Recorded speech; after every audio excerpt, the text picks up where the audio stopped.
रविवार को आध्यात्मिक गुरु जग्गी वासुदेव सद्गुरु को मस्तिष्क के आंतरिक रक्तस्राव के कारण दिल्ली के अपोलो अस्पताल में आपातकालीन मस्तिष्क सर्जरी की गई। विशेषज्ञ डॉक्टरों की एक टीम द्वारा की गई सर्जरी उनकी खोपड़ी में रक्तस्राव से राहत दिलाने में सफल रहे। तो चलिए जानते हैं कि वास्तव में यह स्थिति क्या है और कब किसी को डॉक्टर से मिलना चाहिए। ब्रेन ब्लीड या मस्तिष्क रक्तस्राव एक प्रकार का स्ट्रोक रोग है जो तब होता है जब आपके मस्तिष्क और खोपड़ी के बीच रक्त इकट्ठा हो जाता है और आपके मस्तिष्क को ऑक्सीजन देना बंद कर देती है।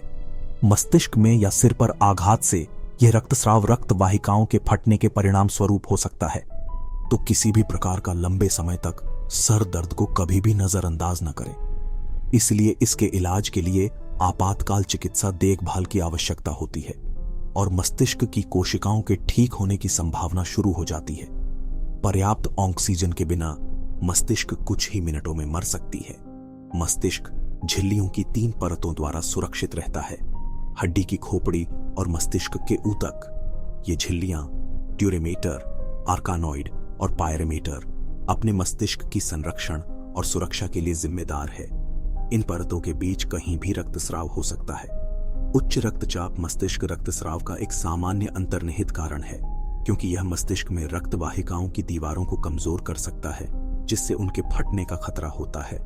अचानक झुनझुनी, शरीर के एक तरफ पक्षाघात, उल्टी, चक्कर आना, बोलने में जबान लड़खड़ाना, थकान, दृष्टि में बदलाव, गर्दन में अकड़न, प्रकाश के प्रति संवेदनशीलता, सांस लेने में कठिनाई, असामान्य हृदय गति और बेहोशी मस्तिष्क में रक्तस्राव के कुछ सामान्य लक्षण हैं। सद्गुरु पिछले कुछ समय से 4 सप्ताह तक सिर दर्द से पीड़ित थे, जो आमतौर पर पहला ध्यान देने योग्य लक्षण है जो आपको नुकसान पहुंचा सकता है।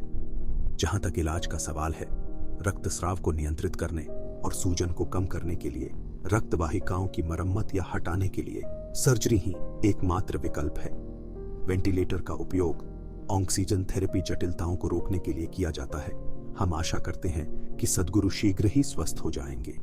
सद्गुरु के लिए अपनी शुभकामनाएं अवश्य साझा करें। धन्यवाद।